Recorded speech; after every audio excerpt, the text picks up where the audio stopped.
เขตก่อสร้างโรงงานบำบัดน้ำเปื้อนนครหลวงเวียงจันทน์ระหว่างทางหน้ามีการก่อสร้างกรุณาแล่นช้าๆ To be careful the dark speed ราว10 km per hour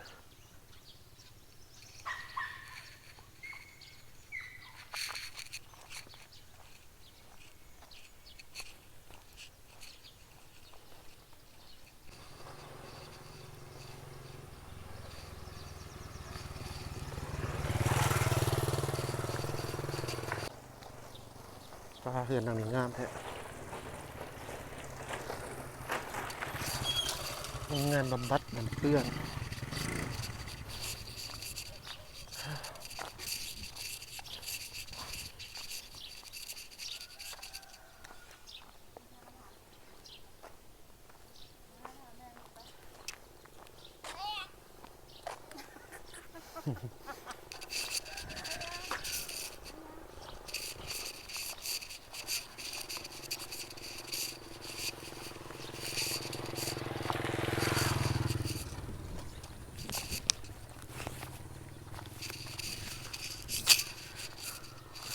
จากท่านผู้ชมนี่ถือว่า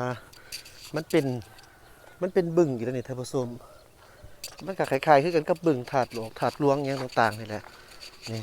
ก่อนอันนี้แอดมินเองก็เคยมานำเสนอท่านผู้ชมเลยครับผู้แต่ว่าตอนนี้จะแม่นเป็นโครงการบำบัดน้ำเปื้อนนะท่านผู้ชมถือว่าเป็นโครงการใหญ่เลยนี่ที่ว่าทั้งภาครัฐบาลของกระทรวงยทคหรือว่ากระทรวงโยธาธิการและขนส่งและตอนนี้ก็มีบ้านเพื่อนของผมเองประชาชนมาอยู่อ้อมข้างนี่มาอยู่เต็มบ่นั่นดิหนาแน่นขนาดนะโอ้มีคนมาอยู่เต็มบ่นั่นท่านผู้ชมเอ้ยของบ่ได้มาโดนนั่นนี่มาเบิ่งได้ยินข่าวว่ามีโครงการบำบัดน้ำเปื้อนก่อนหน้านี้ก็ถือว่าตามแหล่งข่าวประชาชนเขาเจ้าก็บอกว่าก่อนเพิ่นจะมาเฮ็ดนี่โครงการอันนี้นี่ก็ถือว่าเพิ่นได้มีการลงไปสำรวจแต่ละครัวเรือนผู้ที่อยู่อ้อมข้างของบ้านนี่เนาะท่านผู้ชมเกี่ยวกับเรื่องจะลงมือเฮ็ดโครงการก่อสร้างอ่างบำบัดน้ำเปื้อน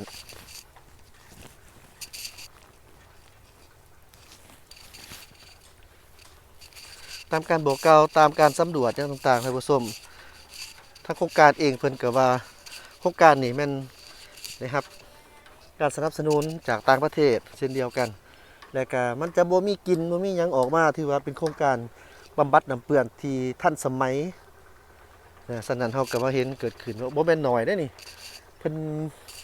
ได้จกดินขุดดินนี่เฮ็ดใหม่มันเป็นบึงเด้สังเกตตรงตัวเก่ามันก็สิเป็นบึงแบบนั้นปลาหกนะฮะเดี๋ยวนี้เพิ่นก็จกออกแล้วก็มาถมใหม่จังซี่ก็มีก็บ่แม่นน้อยเพราะส่วนแถวนี้ก็โชคดีไปบ่ว่าเริ่มในทางใหม่เพราะว่านี่บ่แม่นถนนหนทางหลักเลยท่านผู้ชมเป็นอันน่ะซื่อๆนะเป็นแบบบึ้งซื่อๆแล้วเขาจะเอามาจัดสรรแบ่งปั่นดินขายอยู่แถวนี้นะทางก็บ่แม่นว่าสิดีหยังดอกฉะนั้นเมื่อมีโครงการเข้ามาก็แน่นอนแล้วก็ได้ทางในไฟฟ้าตื้มสิบ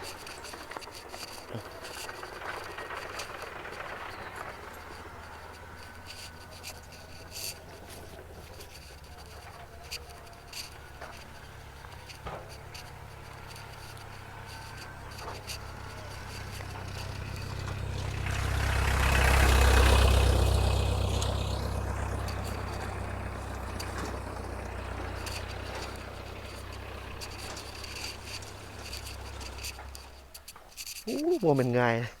เบิ่งเพิ่นขุด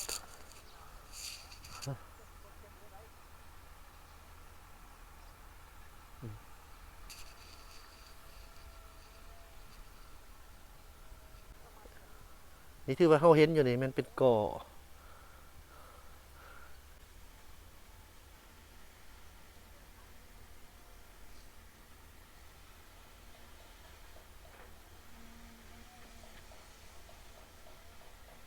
บึ้งนี่บ่แม่นน้อยเด้อบึ้งนี่ใหญ่แท้มันก็จุดเชื่อมต่อเกี่ยวเวียนกันมาตั้งแต่เขตบึงถาดหลวงแถวเส้นทางดงคำสร้างพุ่นเนาะท่านผู้ชมเกี่ยวกันมาแล้วก็มีตำนานนะท่านผู้ชมที่เห็นอยู่หันเป็นดอนหั่นนะเป็นดอนนั่นนี่อันนี้เขาของว่าดอนก็มีวัดอยู่ในหันแต่เพิ่นมีชาวบ้านเขาเจ้าเคยได้กล่าวขานกันมาว่าวันศีลใหญ่มักจะเห็นงูใหญ่อยู่ที่ดอนแห่งนี้แต่กาข่าวสมัยตะกี้แต่ก่อนเพิ่นก็เคยได้ลองเรือหรือว่าขี่เรือแล้วก็มุ่งหน้าเขาไปทางขี่ไปจนไปถึงประตูไส้ท่านผู้ชมก็แสดงว่าอยู่แถวเขตประตูไส้ตะกี้ก็เป็นแล้วคลองน้ำนี่เช่นเดียวกันเวียงจันทน์นี่เป็นเมืองคณาหุดเป็นเมืองศรีสัตนามันเป็นลักษณะแบบว่าเป็นเมืองเก่าแก่และท่านผู้ชมนครเวียงจันทน์นี่เป็นเมืองบูฮานอาการเป็นเมืองพญานาคว่าซั่นซะฉะนั้นประชาชนโดยส่วนใหญ่มันเคารพนับถือนาคโดยเฉพาะแม่นอยู่ตามวัดว่าอาหามนี่นะท่านผู้ชมเพิ่นนับถือพญานาคเพราะว่าพญานาคนี่หมายความว่าตอนพระพุทธเจ้าเพิ่นได้ไปบรรเพ็ญอย่างต่างๆนะท่านผู้ชมพญานาคเองก็เฮ็ดเป็นงูใหญ่ไปบังเฮ็ดเป็นหมเป็นหยังไห้นะอันนั้นแอดมินก็ได้เบิ่งคร่าวๆได้รับรู้บางส่วนเล็กๆน้อยๆเท่านั้นบ่ฮู้ลึกซึ้งนี่โครงการโรงงานบำบัดน้ำเปื้อนนครเวียงจันทน์โครงการโรงงานบำบัดโอ้มันจะเป็นโรงงานเด้อท่านผู้ชมเนาะจะเป็นโรงงานบำบัดก็แสดงว่ามันก็ต้องหลังจากก่อสร้างไปแล้วนี่ก็สิมีหน่วยงานเพิ่นมาให้รับผิดชอบเวียกงานอยู่นี่ประจำเลยนี่เนาะเออโอ้แต่ก่อนมีอันนั้นมีหยังก็อันโครงการนั้นเป็นโครงการของสวนมงคลเขาเจ้ามาเฮ็ดศาลาเลี้ยงปลาอยู่นี่นะเดี๋ยวนี้ถึงทมบ่เดี๋ยวนี้ปลูกต้นไม้เฮือนอยู่นี่อีกเบิดเลยโอ้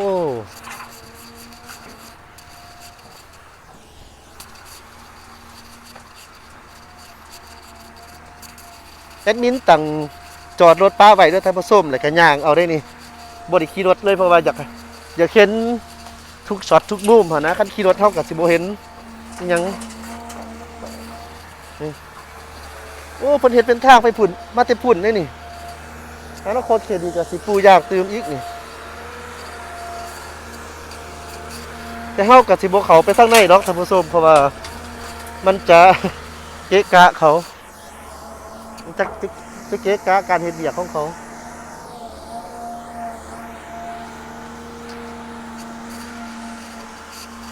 เป็นหยังนี่ระวังท่อน้ำอ้าวโอ้มีหัวน้ำประปามาฮอดพี่แล้วว่านี่ที่ว่าเขาเจ้าดึงเขามาใหม่ว่ะ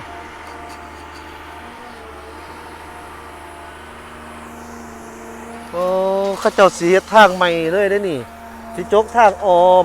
ออกไปพุ่นตินี่ก็แสดงว่าสิได้ทางใหม่เด้นี่นะนี่ว่าแนวไหนแต่ว่าเส้นทางตัวนี้ฮู้ว่าเฮ็ดใหม่แล้วนี่ออกไปตัดขึ้นไปทางอันเขตดงจอกพุ่นนะลืมบอกทางผู้ชมว่าจุดนี่แม่นอยู่ที่เมืองไสเสถาเด้อทางเขตนอกทางมาดงจอกสนามม้าดงจอกพี่นะขึ้นกับบ้านคำง่อยท่านผู้ชมบ้านคำง่อยเมืองไสเสถานครเวียงจันทน์ตอนนี้เขาเจ้ากระจูบน้ำนี่เพื่อไปหดเส้นทางตอนเขาเจ้ามีการเที่ยวทางเพราะว่าขี้ฝุ่นแต่ว่าแน่นอนเขาเจ้าสิปูยางปูคอนกรีตเบิดท่านผู้ชมเขตนี้จะพัฒนาไปอีกดีใจน้ำเพิ่นเด้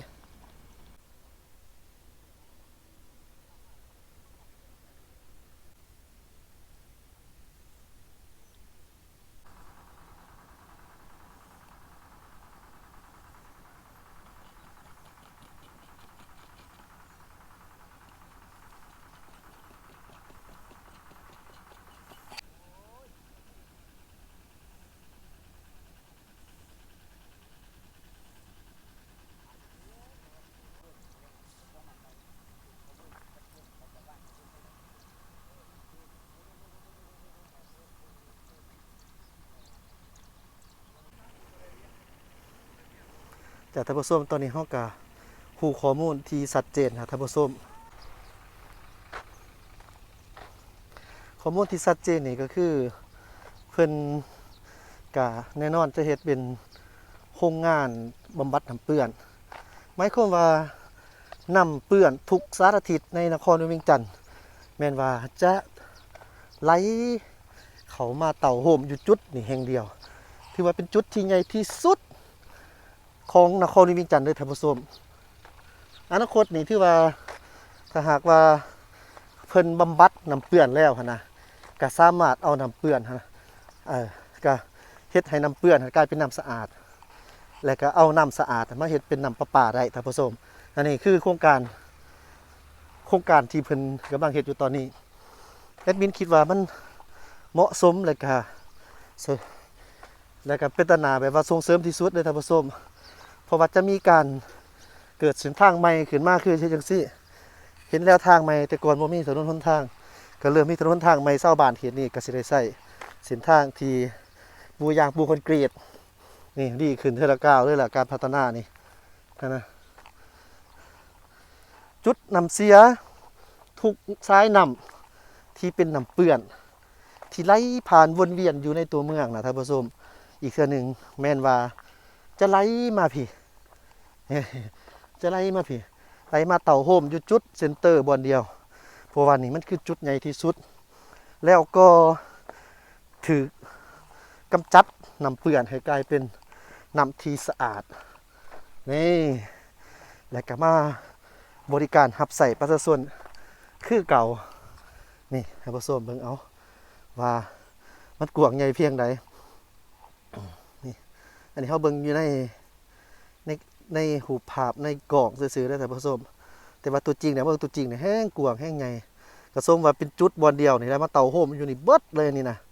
มาเต่าโฮมอยู่บอนเดียวนี่เบิดเพื่อว่าจะเฮ็ดให้น้ำเสียมาเป็นน้ำสะอาด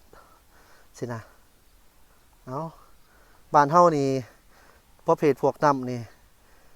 บ่อึดบ่อยากหรอกท่านผู้ชมอุดมสมบูรณ์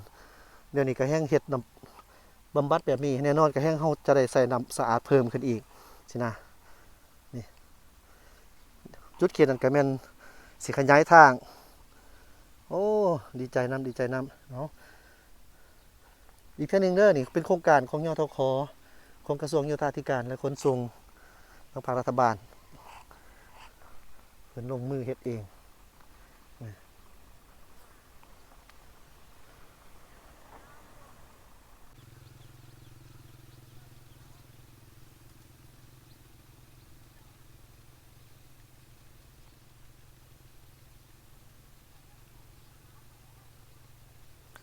ตอนนี้กำลังเซลกันอยู่ทักผ่าอาจจะเป็นผ่ายางหลายกว่านี่เพิ่นก็สิปูเต็มเบิดแล้วนี่นะบอนบำบัดน้ำเปื้อน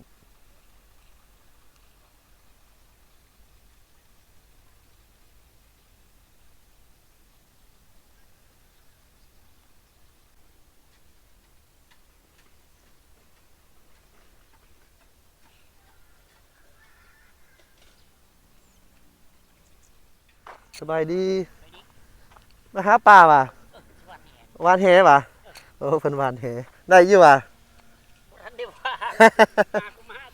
เออโอ้เนาะมันปลามีกินตลอดเลยเนาะ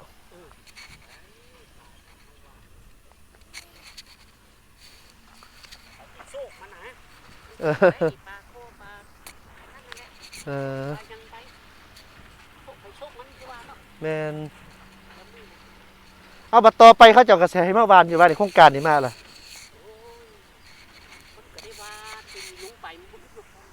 เนาะโครงการเขาหอดแต่หันตี้แม่นบ่อยู่ไสแนมไปบุญเขาเฮ็ดจกลึกๆลงไปโอ้โจนี่ดิวะคือบนเขาจกพุ่นแนมลงไปโอ้น้ำนี่บัดแล้วเขาไปบำบัดนะ